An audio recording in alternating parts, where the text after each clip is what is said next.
अंकिता भंडारी हत्याकांड का मामला, कोर्ट ने दोषियों को उम्र कैद की सजा सुनाई है। मामले पर सत्ता पक्ष और विपक्ष के बीच लगातार बयानबाजी देखने को मिल रही है। दोषियों को फांसी की सजा होनी चाहिए, विपक्ष की तरफ से मांग की जा रही है। विपक्ष अभी भी कहता हुआ नजर आ रहा है। विपक्ष कर रहा है वीआईपी के नाम का खुलासा करने की मांग।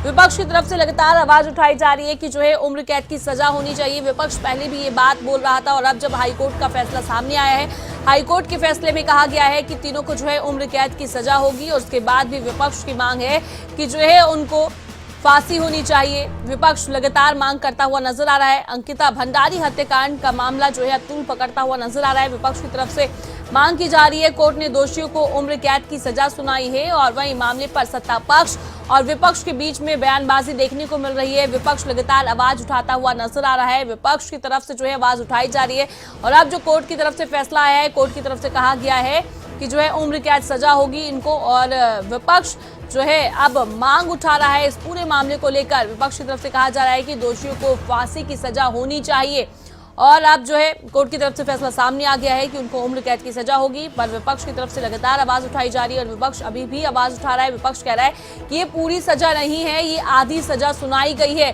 केवल जो है उम्र कैद सुनाई गई है, उनको फांसी होनी चाहिए, फांसी की सजा सुनानी चाहिए और विपक्ष कर रहा है वीआईपी के नाम का खुलासा करने की मांग।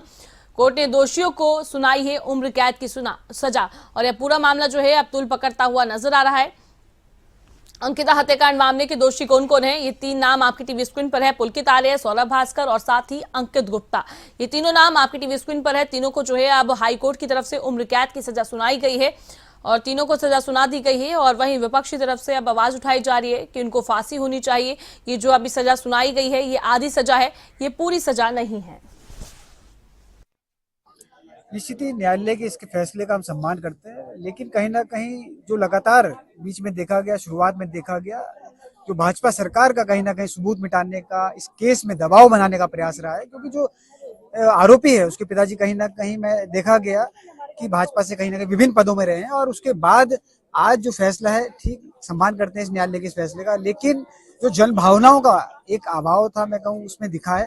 क्योंकि जनता के जो द्वारा सोचा गया था कि इसमें कठोर निर्णय आना चाहिए था, एक बेटी की मामला था और दूसरा एक प्रदेश की अस्मिता का मामला था। जिस तरीके से उस बेटी के साथ अन्याय हुआ और कहीं ना कहीं ये उसको आज पूर्ण रूप से मैं कहूँ जनता ने जो आज कह रही है उसे कहीं ना कहीं फांसी के रूप में उसे न्याय मिलने की आवश्यकता थी, जो एक प्रदेश में एक नजीर रखने का आने वाले समय में एक काम किया जाता।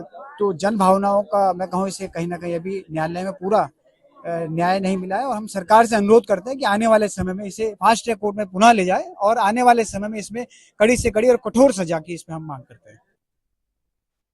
हमारे साथ सामाजिक कार्यकर्ता स्वाति नेगी जी जुड़ गई हैं। स्वाति नेगी जी, सबसे पहले तो आपका खबरें अभी तक पर बहुत बहुत स्वागत है। देखिए, जिस तरीके से पूरा मामला तूल पकड़ता हुआ नजर आ रहा है, कोर्ट की तरफ से आदेश दे दिए गए हैं उम्र कैद को लेकर, तीनों को लेकर, पर विपक्ष मांग कर रहा है, विपक्ष की तरफ से कहा जा रहा है कि जो है उम्र कैद की जो सजा सुनाई गई है ये आधी सजा है, पूरी सजा नहीं है, फांसी देनी चाहिए।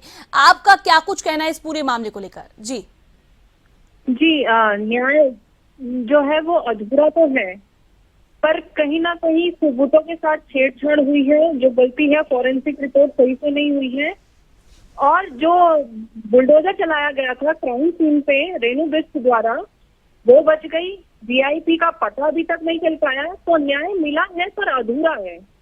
तो ये जो पूरा खेल है वो सही से उजागर नहीं हो पाया और आज भी एक नहीं बहुत सारी अंकिताएं हो रही हैं। हर दिन रेप के केसेस, मर्डर के केसेस हो रहे हैं, तो उस पर कोई रोकथाम नहीं लगाई गई है। तो अंकिता भंडारी सुरक्षित नहीं बच पाई और आगे भी हम सुरक्षित नहीं है। तो ये वुमेन सेफ्टी के ऊपर बहुत बड़ा प्रश्न चिन्ह है और ये जो बताया जा रहा है रेणु बिष्ट और वीआईपी को, उनका नाम उजागर होना चाहिए, तभी न्याय मिलेगा। देखिए स्वाति जी, जिस तरीके से आपने बताया ये जो है अधूरी सजा भी सुनाई गई है, तो आपका क्या कुछ कहना है? अभी इस पूरे मामले में आगे भी जांच होगी, ये मामला आगे भी अभी जाएगा? जी, एक्चुअल में हमको कोर्ट में सारी चीजें रखनी पड़ती है। अगर हमको जांच करवानी है तो हमको कोर्ट में एप्लीकेशन देनी पड़ेगी। जब तक हम कोर्ट के आगे एप्लीकेशन नहीं देंगे तो कोर्ट कार्रवाई नहीं करेगा। तो अभी मामला अदालत से ही सुलझेगा, क्योंकि पुलिस की कार्रवाई हमने देख ली है। पहले पुलिस ने हमको यकीन दिलाया था कि नहीं, सारी जांच हो चुकी है, फॉरेंसिक जांच हो चुकी है, बुलडोजर उसके बाद चला, और बाद में वो अदालत में जाके ही बोलते हैं कि नहीं, जांच नहीं हुई है। तो ये पुलिस के ऊपर भी जो जो जांच में शामिल थे उनके ऊपर भी कानूनी कार्रवाई होनी चाहिए कि उन्होंने क्यों इस केस को बिल्कुल मरता हुआ छोड़ दिया। तो सबके ऊपर कार्रवाई होनी चाहिए जो जो इसकी जांच में इन्वॉल्व थे, तब कुछ हो सकता है कि अच्छी चीजें सामने आए। जी स्वाति जी, आप हमारे साथ जुड़े और आपने हमारे साथ ये बातचीत की, उसके लिए बहुत बहुत शुक्रिया। फिलहाल हमारे साथ आपको बता दें कि हमारे साथ जो जुड़ी थी, इन्होंने तमाम चीजों पर बात की और कोर्ट ने दोषियों को अब सजा सुनाई है, उम्र कैद की सजा सुनाई गई है। सत्ता पक्ष और विपक्ष के बीच में बयानबाजी लगातार जारी है। विपक्ष की तरफ से लगातार कहा जा रहा है कि जो है सजा है ये पूरी सजा नहीं है, ये आधी सजा सुनाई गई है। जो वीआईपी है उसका भी नाम सामने नहीं आया है। कई चीजों पर विपक्ष अब कहता हुआ नजर आ रहा है और वहीं अंकिता भंडारी के माता पिता की तरफ से भी यही कहा जा रहा है कि पूरी सजा नहीं है, हमने जो है फांसी की सजा की मांग की थी और ये उम्र कैद की सजा सुनाई गई है और ये पूरा मामला जो है अब तूल पकड़ता हुआ नजर आ रहा है।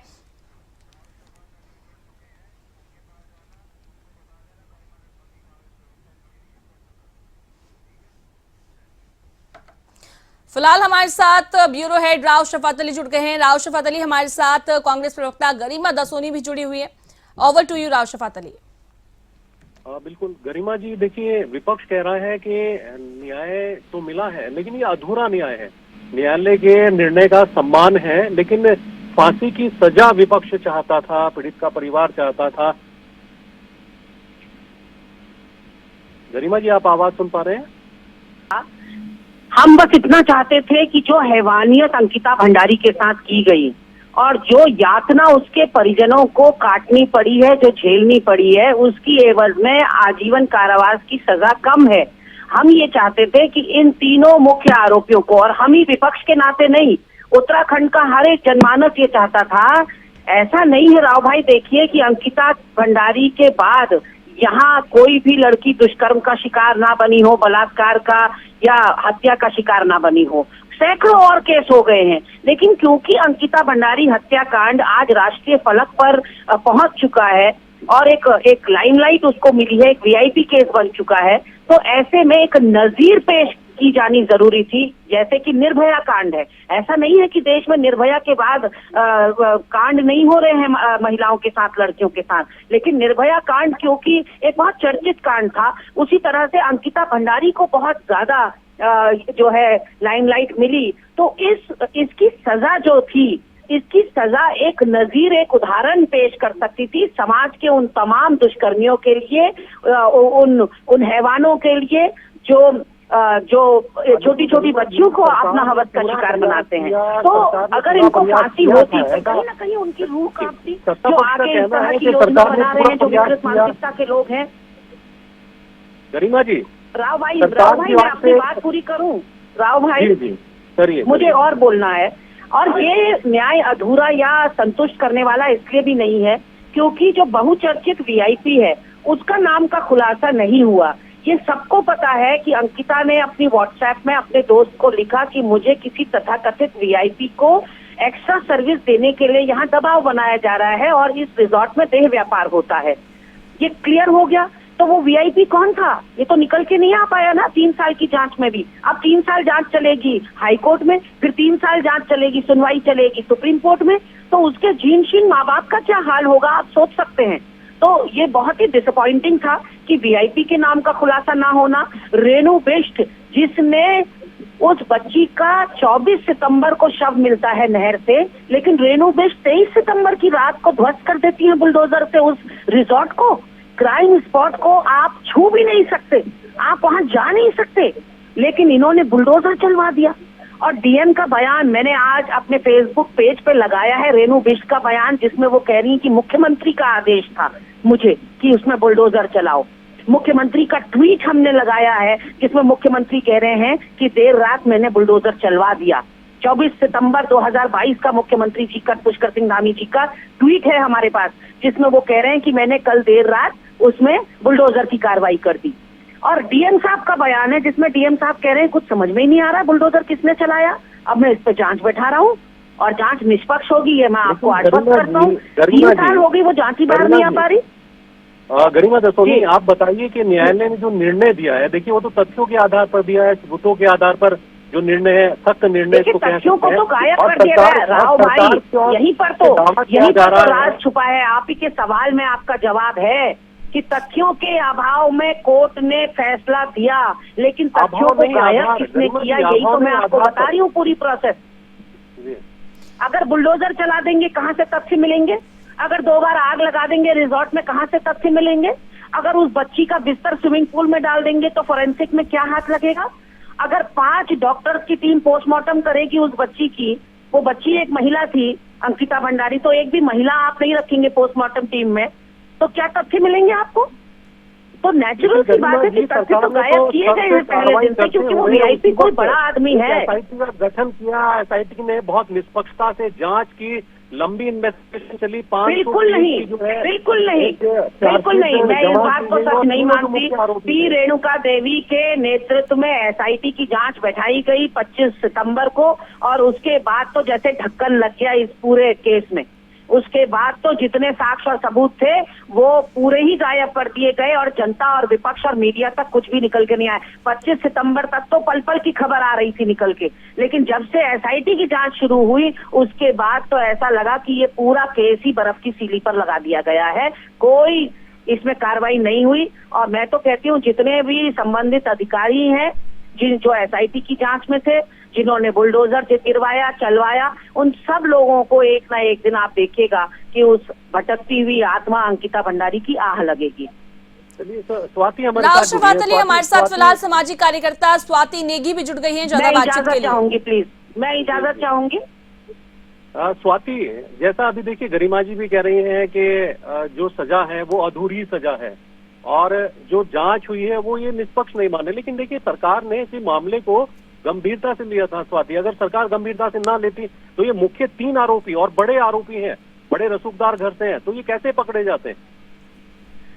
देखिए ये जांच करना, उनको पकड़ना ये सरकार की मजबूरी बन गई थी। अगर पूरी जनता सड़कों पर नहीं आती तो कुछ नहीं होता, क्योंकि आप अगर इस मामले में जांच आप देख रहे होंगे कि जब ये गायब हुई थी लड़की तो 24 घंटे के अंदर इसकी एफआईआर नहीं लिखी जा रही थी। जब लोगों ने थानों का घेराव किया उसके बाद ये सारी चीजें हुई। और ये सरकार की बात जब बोल रहे हैं कि गरिमा जी ने भी बताया कि वो उन्होंने बोला कि धामी साहब ने कि मैंने बुलडोजर चलवाया, या रेणु बिष्ट ने बोला कि मुख्यमंत्री साहब का आदेश था मैंने बुलडोजर चलवाया, तो भाई क्राइम सीन को कैसे आप डिमोलिश कर सकते हैं? ये तो क्राइम है, ये तो बहुत बड़ा क्राइम है। स्वाति आपको लगता है कि लड़ाई और लंबी जाएगी और जो न्यायालय का निर्णय है इसमें लोग संतुष्ट नहीं है, जनभावनाओं के अनुरूप नहीं हुआ है, आपका ये मतलब है कहने का? जी, मैं आपको एक किरण नेगी का मामला दिल्ली का है उसके बारे में थोड़ा बताना चाहूंगी। उसका भी रेप हुआ था, उसका भी मारा गया था उसको। हाई कोर्ट से, लोअर कोर्ट से भी उसको फांसी की सजा मिल गई थी, हाई कोर्ट से भी उसको फांसी की सजा मिल गई थी, लेकिन सुप्रीम कोर्ट जाके वो बरी हो जाते हैं जो अपराधी होते हैं। तो देखिए अब न्यायालय में जाते ही डर भी न्यायालय की प्रक्रिया होती है ना स्वाति, ये तो न्यायालय की प्रक्रिया है। न्यायालय किन आधार पर, किन तथ्यों पर, किन सबूतों पर सजा देता है या सजा नहीं देता है। तो वही मुझे समझ में नहीं आ रहा है कि न्यायालय में वीआईपी का नाम कहाँ गायब हुआ जो उसकी मौत का कारण बना। सबसे बड़ा तो वीआईपी का नाम है इसमें। चलिए शुक्रिया बहुत स्वाति, और कोई शुक्रिया जिस राष्ट्रवाद अली, देखिए जिस तरीके से पूरा मामला अब तूल पकड़ता हुआ नजर आ रहा है और विपक्ष की तरफ से लगातार कहा जा रहा है कि जो सजा सुनाई गई है ये पूरी सजा नहीं है, ये आधी सजा सुनाई गई है, और जो है वीआईपी का नाम भी गायब है, लगातार मांग करता हुआ नजर आ रहा है विपक्ष। जी और देखिए ये मामला क्योंकि काफी लंबे समय से है और उत्तराखंड में विपक्ष इस मुद्दे को लेकर के सत्ता पक्ष को हमेशा घेरता भी रहा है। लेकिन देखिए न्यायालय का जो निर्णय है वो मैंने अभी जैसा कहा कि वो सबूतों के आधार पर, तथ्यों के आधार पर है। और वीआईपी का जिसका ये जिक्र कर रही है विपक्ष, देखिए न्यायालय में तो है नहीं कि वीआईपी कौन था, ये तो विपक्ष कह रही है कि वीआईपी कौन था। यानी कि उस इन्वेस्टिगेशन से अलग विपक्ष चाहता है कि एक और इन्वेस्टिगेशन हो। लेकिन अब इस पर न्यायालय क्या निर्णय लेता है, क्या उस पर किसी ने कोई पिटीशन और एक्स्ट्रा दायर की है, ये तो उनके ऊपर निर्भर करता है। लेकिन हाल फिलहाल की बात करें तो कुछ लोग इस फैसले का स्वागत कर रहे हैं कि कठोर सजा है, आजीवन कारावास दिया गया है। और अमूमन एक और बात देखी जाती है कि अक्सर जब उच्च न्यायालय और उच्चतम न्यायालय में जाते हैं तो लोअर कोर्ट का जो फैसला है अधिकतर मामलों में देखा गया है, हालांकि वो तथ्यों के आधार पर बदला भी जा सकता है, लेकिन देखा गया है कि इस तरह के मामलों में जो उच्च न्यायालय, उच्चतम न्यायालय, उसका भी कठोर रुख रहता है ऐसे अपराधियों के खिलाफ। जी राव शफात, आपने तमाम जानकारी दी उसके लिए बहुत बहुत शुक्रिया। ये पूरा मामला जो है अब तूल पकड़ता हुआ नजर आ रहा है और साथ ही आपको बता दें कि इस पूरे मामले में जो है तीनों को उम्र कैद की सजा सुनाई गई है। वहीं विपक्ष मांग कर रहा है कि ये जो सजा है ये पूरी नहीं है, फांसी की सजा होनी चाहिए। विपक्ष की तरफ से लगातार ये मांग की जा रही है। अंकिता भंडारी मामले से जुड़ी हुई खबर है आपकी टीवी स्क्रीन पर है और विपक्ष की तरफ से एक वीआईपी नाम की भी जो है चर्चा की जा रही है। कहते नजर आ रहे हैं कि जो वीआईपी नाम है ये गायब है, ये विपक्ष की तरफ से कहा जा रहा है। और वहीं